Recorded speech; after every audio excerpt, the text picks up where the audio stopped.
مولاي صل وسلم دائما أبدا على حبيبك خير الخلق كلهم.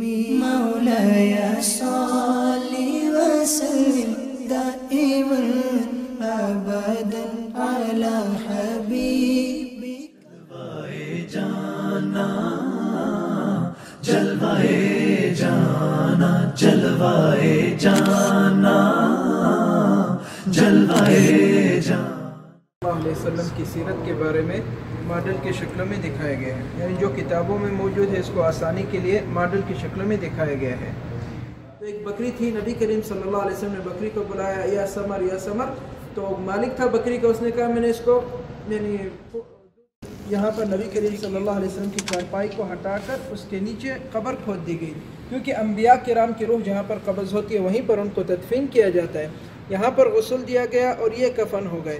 ایک ایک کر کے صحابہ کرام مسجد نبی میں داخل ہوتے گئے اس دروازے سے، اور یہاں سامنے کھڑے ہو کر سلام بھی پڑھتے گئے اور دیدار بھی کرتے گئے، پھر اس دروازے سے باہر نکلتے گئے ایک ایک کر کے، پہلے مردوں نے، پھر عورتوں نے، اس کے بعد بچوں نے، پھر غلام نے، باندیوں نے، سب نے۔ اس کے بعد تدفین کر دیا۔ آگے یہاں پر ایک قبر دکھائی ہے، برابر میں حضرت عائشہ رضی اللہ تعالیٰ عنہ چارپائی رکھ دی، اکثر یہیں پر بیٹھتی تھی، پردہ ہوتا تھا اسی لیے دروازے کھڑکیاں سب بند کر دیا، صرف یہ دروازہ کھلا رہا آنے جانے کے لیے۔ اس کے بعد آگے یہاں پر 3 قبریں، نبی کریم صلی اللہ علیہ وسلم، درمیان میں حضرت ابوبکر صدیق، آخر میں جب حضرت عمر بن خطاب رضی اللہ عنہ کو تدفین کیا تو حضرت عائشہ رضی اللہ عنہ نے یہاں پر پردہ لگا دیا، کیونکہ پہلے بات کریں گے انشاءاللہ۔ اس کے بعد 11 ہجری میں نبی کریم صلی اللہ علیہ وسلم کے وفات کے بعد حضرت ابوبکر صدیق رضی اللہ تعالیٰ نے مسجد نبی کی چھت کو گارا لگا کر مزید پکا بنا دیا، یہ 11 ہجری میں۔ اس کے بعد 17 ہجری میں حضرت عمر بن خطاب رضی اللہ تعالیٰ نے مسجد نبی کو قبلے کی سائڈ سے اور باب السلام والی سائڈ سے بڑا کر دیا، 2 سائڈوں سے، اور مسجد نبی کے صحن میں فرش کے لیے کنکریاں بچھا دی تاکہ بارش کا پانی آئے جذب نہ ہو، یا جذب ہو جائے، یعنی چیکڑ کیچڑ کیا تو نہ بنے۔ اس کے بعد جو ہے 29 ہجری میں حضرت عثمان بن عفان رضی اللہ تعالیٰ نے مسجد نبی کو تھوڑا سا پیچھے سے بڑا کر کے پکا بنا دیا، دیوار کو کالے اینٹوں سے اور چھت کو لکڑیوں سے، یعنی حضرت عثمان غنی رضی اللہ تعالیٰ کے زمانے میں مسجد نبی پکی بن گئی تھی۔ اس کے بعد جو ہے آگے وہاں پر یہ 88 ہجری میں 88 ہجری میں اموی دور تھا، ولید بن عبد الملک کا زمانہ، مسجد نبی کی شکل تبدیل ہو گئی اور بڑی ہو گئی۔ جب اس سائڈ سے مسجد نبی بڑی ہوئی، یعنی وہاں پر جو ہے اس سائڈ سے بڑی ہوئی، یہاں پر گھر تھے، نبی کریم صلی اللہ علیہ وسلم کی قبر مبارک، یہ سارا حصہ اندر شامل ہو گیا۔ ابھی تک گنبد نہیں بنا، 4 مینار بنا دیے تھے، اذان دینے کے لیے میناروں پر چڑھ کے اذان دیتے تھے۔ اس کے بعد جو ہے اموی دور میں ولید نے 4 اذانیں دی جاتی تھی، یعنی ہر سائڈ پر مینار ہے، یہاں سے بھی اذان، یہاں سے بھی اذان، 4 اذانیں دی جاتی تھیں، 4 اذانیں سمجھے، 4 مؤذن، یا ایک ہی مؤذن ہر جگہ پہ جا کے اذان دیتا ہوگا ایک دوسرے کے ساتھ؟ نہیں، میں نے ترکی میں دیکھا ہی ہے۔ اچھا، ایک دوسرے کے ساتھ اذان ملتی ہے، یہ میں نے ترکی میں دیکھ کے آیا، کیونکہ ہر علاقے والوں کو آواز پہنچے۔ یہ عباسی دور، آگے مملوکی دور، یہ 888 ہجری، ترکیوں سے بھی پہلے مملوکی دور۔ یہاں پر جو ہے مسجد نبی لال اینٹوں سے بن گئی، 5 مینار بن گئے، قبر مبارک کے اوپر گنبد بن گیا جو سلور کلر میں۔ واپس آئے اور جب یہاں پر آنے کا ارادہ کیا تو جبریل علیہ السلام یعنی آ کر وحی اتری قرآن کی آیت جو ابھی میں نے سنائے، والذین اتخذوا المسجد ضرارا ویسرا، تو نبی کریم صلی اللہ علیہ وسلم پھر یہاں پر نہیں آئے، صحابہ کرام کو فرمایا جائے اس مسجد کو جلا دو اور گرا دو، تو اسی وقت صحابہ کرام نے اس مسجد کو جلا کر گرا دی اور ختم کر دی۔ اس کے مقابلے میں مسجد احد، مسجد قباء، اس سے تقوی یعنی تقوی کی بنیاد پہ بنائی گئی۔ مسجد ضرار کا کہیں نقشہ نہیں ہے کیونکہ وہ ختم ہو گئی، اس وقت ختم ہو گئی، اب نقشہ نہیں ہے، اندازے ہیں، کچھ کہتے ہیں کہ اس کی جگہ جہاں پر ابھی باتھ روم بنے ہوئے ہیں، وضو خانہ ہے، وہاں پر ہے۔ نہیں، مسجد ضرار کیوں بنائی؟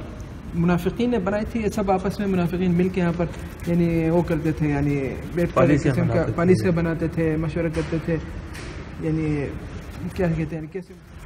پہلے یہاں پر یہ دیکھ لیتے ہیں، جنگ احد میں نبی کریم صلی اللہ علیہ وسلم جس پہاڑی کے اوپر 50 تیر اندازوں کو کھڑا کیا تھا، یہ اس کا بڑا کر کے دکھایا گیا ماڈل، جبل الرمات اس کو کہا جاتا ہے۔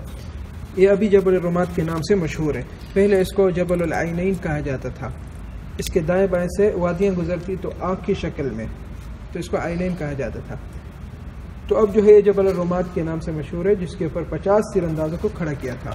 آپ ان کو گن لیں پورے کے پورے. درہم ہے. اور یہ درہم عباسی، اس کو دینار عباسی کہا جاتا ہے، اس کو درہم عباسی کہا جاتا ہے. اور یہ سارے درہم یہ عباسی دور میں، یہ ہے 132 سے 656 ہجری تک. یہاں پر دکھایا گیا ہے قریش کے زمانے میں کعبۃ اللہ توڑ کے دوبارہ بنایا گیا. ابراہیم علیہ السلام کے زمانے کا جو بنا ہوا تھا وہ پرانا ہو گیا، ٹوٹ رہا تھا، خراب ہو رہا تھا، تو اس کو توڑ کے دوبارہ بنایا گیا. جب حجر اسود رکھنے کا ٹائم آیا، آپس میں اختلاف ہو گیا. بڑے بڑے قبیلے رہتے تھے مکے میں، ہر قبیلہ چاہ رہا تھا حجر اسود رکھنے کا اعزاز ہم کو ملا جائے اور یہ حق ہمارا ہے، اور لڑائی تک نوبت پہنچ گئی، تلواریں نکل گئی.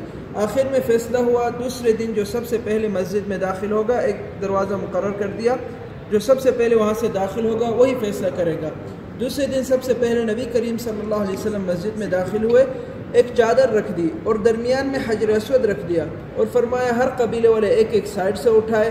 سب نے برابر اٹھایا اور کعبۃ اللہ کے قریب لے گئے. پھر نبی کریم صلی اللہ علیہ وسلم نے اپنے ہاتھ مبارک سے خود پتھر اٹھا کر اپنی جگہ پر رکھ دیا اور سب خوش ہو گئے کہ سب کا حصہ اس میں آ گیا اور لڑائی رک گئی. اس وقت نبی کریم صلی اللہ علیہ وسلم کی عمر 35 سال. اس کے 5 سال بعد نبوت کا سلسلہ شروع ہوا، جس کے بارے میں اس سائڈ پر دکھائے گئے ہیں. طائف کا علاقہ ہے. عرب میں ہوتا تھا جب بچے پیدا ہوتے تھے تو دائیوں کو دے دیتے. تو طائف سے دائیاں آئی، قبیلہ بنی سعد قبیلے کے نام ہے، جن میں حلیمۃ السعدیہ رضی اللہ تعالیٰ عنہا بھی تھی. مکے میں آ کر سب دائیوں نے بچے لیے. نبی کریم صلی اللہ علیہ وسلم یتیم تھے، کوئی لینے کے لیے تیار نہیں تھا کہ فائدہ نہیں ہوگا. تو دائی حلیمہ آخر میں رہی، تو اس نے نبی کریم صلی اللہ علیہ وسلم کو لے کر واپس اپنے علاقے میں گئی. اس سے برکات شروع ہو گئی، بارشیں شروع ہو گئی، سارا علاقہ سبز ہو گیا. پہلے اس طرح خشک علاقہ تھا، قحط سالی. نبی کریم صلی اللہ علیہ وسلم کے آنے کے بعد سارا سبز ہو گیا. 4 سال تک نبی کریم صلی اللہ علیہ وسلم دائی حلیمہ کے پاس رہے. بعد جب نبی کریم صلی اللہ علیہ وسلم نے کھلے اعلان دعوت دینے لگے تو مشرکین نے مسلمانوں کو تنگ کیا اور تکلیفیں پہنچائی.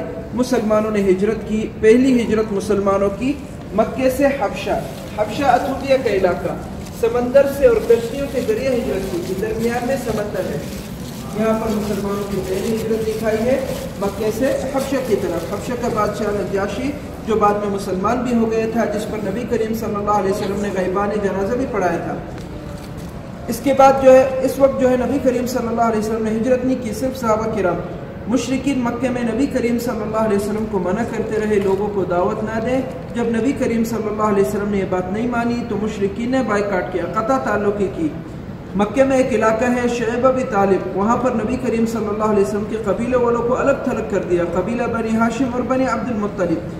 یہاں پر دکھایا گیا ہے مکہ مکرمہ اور یہ علاقہ شعیب ابی طالب. یہاں پر ان کو الگ تھلگ کر دیا. کوئی ان کے ساتھ لین دین نہیں کرے گا، کوئی خرید و فروخت نہیں، کوئی رشتہ نہیں، کوئی بات بھی نہیں کرے گا. اور ایک کاغذ معاہدے قسم کا لکھ کر کعبۃ اللہ میں لٹکا دیا. یہ مکہ مکرمہ اور اس سائڈ پر مدینہ منورہ.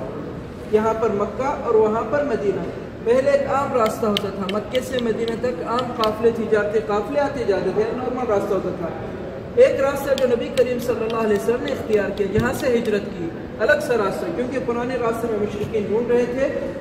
یہاں پر معبد کا واقعہ پیش آیا اور یہاں پر سراقہ بن مالک رضی اللہ عنہ کا واقعہ پیش آیا. 10 سے 12 دن تک نبی کریم صلی اللہ علیہ وسلم نے قصوہ اٹھنی پر یہ فاصلہ طے کیا، مکے سے مدینہ تک. دوسری بات، مدینہ منورہ کے قریبی علاقے میں پہلے لاوے آتے تھے، پہاڑوں سے آگ نکلتی تھی. مکہ اور مدینہ اور آس پاس کے علاقے، اس کو حجاز کہا جاتا ہے. نبی کریم صلی اللہ علیہ وسلم نے قیامت کی نشانی میں سے بتایا کہ قیامت سے پہلے حجاز کے علاقے سے اتنا زور سے اور اتنا سخت اور اتنا اونچی آگ نکلے گی، اس آگ کے اثرات شام تک پہنچیں گے. سن 654 ہجری، آج سے 800 سال پہلے یہ پہاڑ پھٹے، اتنا زور سے اور اتنا سخت اور اتنا اونچی آگ نکلی. اس کی روشنی جو ہے سیریا اور فلسطین کی دیواروں تک پہنچتی تھی. تو قیامت کی چھوٹی علامتوں میں سے ایک علامت آج سے 800 سال پہلے ظاہر ہو گئی. نبی اس ماڈل میں دکھایا گیا ہے درمیان میں مدینہ منورہ کا شہر کے آس پاس کے علاقہ 3 سائڈوں سے لاوے کی وجہ سے زمین جلی ہوئی تھی. پہلے جو لاوے آتے تھے پہاڑوں سے آگ نکلتی تھی. یہ ہجرت سے بھی پہلے کی بات ہے. جو پہاڑوں سے آگ نکلتی تھی ان کی وجہ سے زمین 3 سائڈوں سے جل کے کانٹے دار پتھر، یہاں پر انسان یا جانور بھی مشکل سے چلتا. یعنی اللہ تعالیٰ کی ایسی حکمت تھی کہ جب بھی لاوے آتے تو مدینہ کے شہر میں داخل نہیں ہوتے، دائیں بائیں سے گزر جاتے تھے. اس طرح ہلال پہلی ضرب میں تھوڑا پتھر ٹوٹ گیا، شام کی بشارت سنائی، شام فتح ہو گیا، شام کی چابیاں مل گئی، سیریا کا علاقہ۔ دوسری ضرب میں آدھا یا آدھے سے زیادہ پتھر ٹوٹا، فارس کی بشارت سنائی، ایران کا علاقہ۔ تیسری ضرب میں پورا کا پورا پتھر ٹوٹ گیا، یمن کی بشارت سنائی۔ حضرت عمر بن خطاب رضی اللہ تعالیٰ عنہ کے زمانے میں یہ تینوں ملک فتح ہو گئے اور مسلمانوں کے قبضے میں آ اسی گئے پتھر میں منافقین ہنستے تھے جب بشارتیں سنائی ہیں۔ ہاں نا، ایسے تھے کہ دیکھ خود بچانے کے لیے کام کر رہے ہیں، خندق کھود رہے ہیں اور دنیا کے ملکوں کے فتح کے خواب سنا رہے ہیں، لیکن وہ نبی تھے تو یہی بھی ایک قسم کے معجزات ہو گئے۔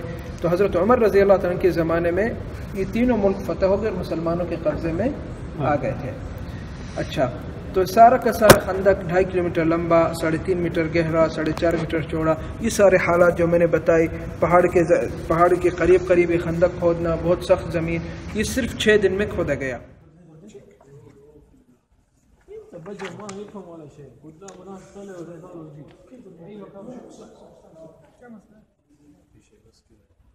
خلاص دور جلدي يلا شغله